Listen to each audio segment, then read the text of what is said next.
জনগণ দুর্নীতিকে লাল কার্ড দেখাবে, জনগণ চাঁদাবাজদেরকে লাল কার্ড দেখাবে, জনগণ মামলাবাজদেরকে লাল কার্ড দেখাবে, জনগণ দখলদারদেরকে লাল কার্ড দেখাবে, জনগণ আধিপত্যবাদের গুলামদেরকে লাল কার্ড দেখাবে। আবরার ফাহাদ, আবু সাইদ, সাদিক, হাদি, আমরা তোমাদের কাছে আর তোমাদের বন্ধুদের কাছে আমরা বহিনি। আমরা কথা দিচ্ছি ইনশাআল্লাহ তোমাদের আকাঙ্ক্ষার নতুন বাংলাদেশ হলে এ দেশ এবং জনগণের সেবা করার সুযোগ পেলে তোমরা যেমনটা চেয়েছিলে আমরা তেমনটাই যৌবনদীপ্ত বাংলাদেশ গড়ে তুলব ইনশাআল্লাহ। এই বাংলাদেশ যুবকদের হাতে আমরা তুলে দিতে চাই। আমরা যুবকদের হাতে বাংলাদেশের দায়িত্ব দিতে চাই, আমরা বেকার ভাতা দিতে চাই না। 24-এর যুবকেরা কোথাও গিয়ে কারো কাছে বলে নাই দে দে বেকার ভাতা দে, স্লোগান দিয়েছিল কেউ? তাইলে আজকে বেকার ভাতার কথা উঠে কেন? আমি মনে করি যেই সন্তানেরা সেদিন চিৎকার দিয়ে বলেছিল আমাদের অধিকার দাও, আমাদের হাতে আমাদের ন্যায্য কাজ তুলে দাও, তাদেরকে বেকার ভাতা কথা বলার মানেই হচ্ছে যুব সমাজকে অপমান করা। যুব সমাজ আপনারা সেই অপমান সহ্য করতে রাজি আছেন? আপনারা বেকার ভাতা চান না কাজ চান? কাজ চান? যারা চান তারা একটু হাত তুলেন। ও মাশাআল্লাহ, সবাই যুবক। তাইলে এই স্টেজে আমরা যারা আছি আমরাও যুবক, আমরাও সামিল হয়ে গেলাম যুবকদের সাথে ইনশাআল্লাহ। সম্মানিত ভাইরা, 10 টাকা শের ধরে চাল খেয়ে এখনো পেটের ভিতর গরম রয়েছে, ফাঁপা যায়নি। এখন আবার নতুন করে এই কার্ড সেই কার্ড, গাঁটে গাঁটে কার্ড। এই সব কার্ড হলো ভুয়া কার্ড। যেমন 10 টাকা দরের চালের আশ্বাসটা ছিল ভুয়া, এই কার্ডগুলা হইলো সেই রকম ভুয়া। এই সব ভুয়া কার্ডকে আগামী 12 তারিখ জনগণ ইনশাল্লাহ লাল কার্ড দেখাবে। এরপরে যে বাংলাদেশ জনগণের আকাঙ্ক্ষার ভিত্তিতে মহান আল্লাহর ইচ্ছায় গড়ে উঠবে, সেই বাংলাদেশে ইনশাআল্লাহ এই সমস্ত সামাজিক অপকর্ম চলতে দেওয়া হবে না। ন্যায় বিচার ইনশাআল্লাহ কায়েম হবে। বিচার এক একজনের জন্য এক এক রকম হবে না। সাধারণ একজন মানুষ অপরাধ করলে ওই নির্দিষ্ট অপরাধের জন্য বিচার করে তার যে শাস্তি হবে, দেশের প্রেসিডেন্ট প্রধানমন্ত্রী একই অপরাধ করলে তাদেরকেও ছাড় দিয়ে কথা বলা হবে না। একইভাবে তাদেরকেও বিচারের আওতায় আনা হবে, আসতে হবে।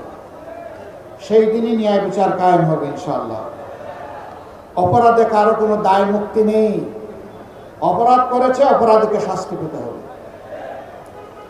দেশের টাকা লুণ্ঠন করে যারা বিদেশে পাচার করেছেন তারা সহজেই টাকা ফেরত দিবেন আমরা জানি, কিন্তু এটা কার টাকা? এটা কি তাদের বাপদাদার টাকা? এটা 18 কোটি মানুষের টাকা। আজকে জন্ম নেওয়া শিশুর টাকা। ফুটপাতে হাত পেতে মানুষের কাছ থেকে যে ভাই বোন ভিক্ষা করে, এটা তাদেরও টাকা। রাষ্ট্রের আয়ের 3 খাত, ট্যাক্স, বিদেশি অনুদান এবং বিদেশি ঋণ, এই 3টা মিলে রাষ্ট্রের তহবিল সমস্ত মানুষের উপরে সমানভাবে এর দায় বর্তায়। আমরা কথা দিচ্ছি ইনশাআল্লাহ যদি 13 তারিখ থেকে নতুন বাংলাদেশ হয়, তাহলে নতুন বাংলাদেশের এই প্রাপ্য সুরানা আদায় করার জন্য সর্বাত্মক লড়াই চালাবো। এখানে কোনো আপোষ নেই। আমাদের বার্তা স্পষ্ট, এনাফ ইজ এনাফ। যা হয়েছে যথেষ্ট হয়েছে। এই পথে আর কেউ হাঁটুক, কোনো ফেসিবাদ হাঁটুক জাতি এটা দেখতে চায় না। আমরা মিথ্যা কোনো আশ্বাস জাতিকে দেব না। কিন্তু একটা কথা আল্লাহ তাআলাকে সাক্ষী রেখে বলবো, বাংলাদেশের মানুষের জীবন, সম্পদ এবং ইজ্জত, এই 3টার হবো ইনশাআল্লাহ আমরা পাহারাদার। এদেশের মালিক হব না, জনগণের সেবক হব। আর প্রতি বছর জনপ্রতিনিধিরা তাদের পারিবারিক সদস্যদের সহ জাতির সামনে তাদের সম্পদ বিবরণী পেশ করতে বাধ্য হবে। আমরা দেখি কার শ্বশুর বাড়িতে সম্পদ ফলে সোনা বলে একটু দেখতে চাই। জুস রাখতে আমার পছন্দ স্টাইলিশ ও ফুড গ্রেড আরএফএল চক। জুস রাখার জোশ জগ। 15.5 বছর ভিক্ষুকের ঝুলি গলায় নিয়ে অনেকের যাত্রা শুরু করেছিল রাজনীতিতে। পরে তারা হয়েছে হাজার হাজার কোটি টাকার মালিক এবং নিজের বাপের বাড়ি যতটা ধনী শ্বশুর বাড়িতে বানাইছে তার চেয়ে বেশি করে। ওই চুরির টাকা কোথায় রাখবে? জনগণের চুরির টাকা নিয়ে ওখানে রেখেছে। আমরা ওই নতুন শ্বশুর বাড়ি আর তৈরি করবো না ইনশাআল্লাহ। শ্বশুর বাড়ি থেকে যৌতুক নেওয়া যেমন হারাম, জনগণের লুণ্ঠিত টাকা ওদের কাছে রাখাও তার চেয়ে ভয়াবহ। এই দুইটার ইনশাল্লাহ অবসান হবে। এই প্রিয় দেশে নারী পুরুষ সবাই মিলে দুনিয়ার সব জায়গার মতো বাংলাদেশ। আমাদের দেশে আমাদের মা বোনদের ইজ্জতের কোনো নিরাপত্তা নেই, গড়েও নাই, রাস্তায়ও নাই, কর্মস্থলেও নাই।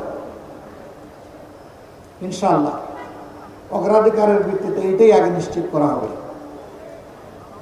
যে জাতি তাদের মাদেরকে সম্মান করতে জানে সেই জাতিকে আল্লাহ তাআলা সম্মান বাড়িয়ে দেন। আর যে জাতি তাদের মায়েদেরকে, মায়ের জাতিকে, মা বোন এবং মেয়েদেরকে সম্মান করতে জানে না, আল্লাহ তাআলা কিভাবে তাদেরকে সম্মানিত করবেন? দুইজন মানুষ ছাড়া সবাই মায়ের গর্ভ থেকে দুনিয়ায় এসেছে। হযরত আদম আলাইহিস সালাম এবং হযরত হাওয়া আলাইহিস সালাম, বাকি সবাই মায়ের পেট থেকে দুনিয়ায় এসেছে।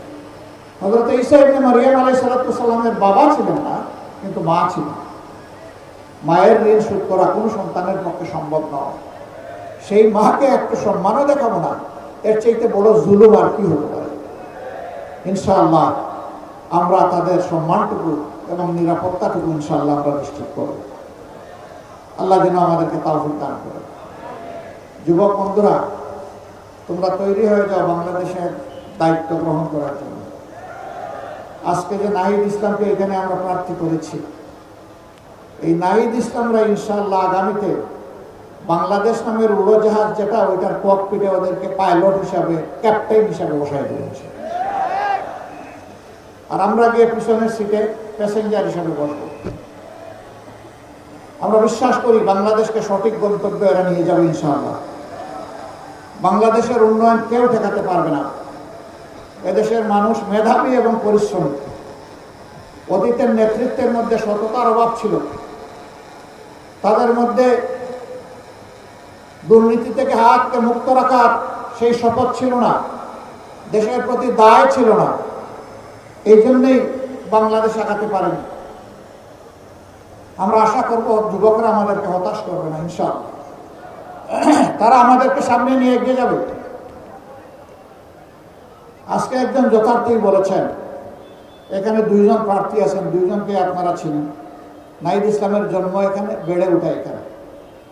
আমি মার কাছে মাসির গল্প শোনাতে চাই না, আমার চাইতে নাহিদকে আপনারা ভালো ছিলেন। কিন্তু এটা বলতে চাই, ইনশাআল্লাহ ইনসাফের বাংলাদেশের পক্ষে জনগণের রায় আল্লাহর মেহেরবানিতে যদি অর্জিত হয়, তাইলে সেই সরকারে অবশ্যই নাহিদ ইসলামকে আপনারা একজন মন্ত্রী হিসাবে দেখবেন ইনশাআল্লাহ। আমরা হাতে হাত ধরে একসাথে কাজ করব, তবে শুধু 11 আসনের জন্য নয়। আমরা বাংলাদেশের 56,000 বর্গমাইলের প্রতি ইঞ্চি মানুষ আর 18 কোটি মানুষের প্রত্যেকের হকের উপরে আমরা পাহারাদারি করবো ইনশাআল্লাহ। কারো সাথে আমরা বেইনসাফি করবো না।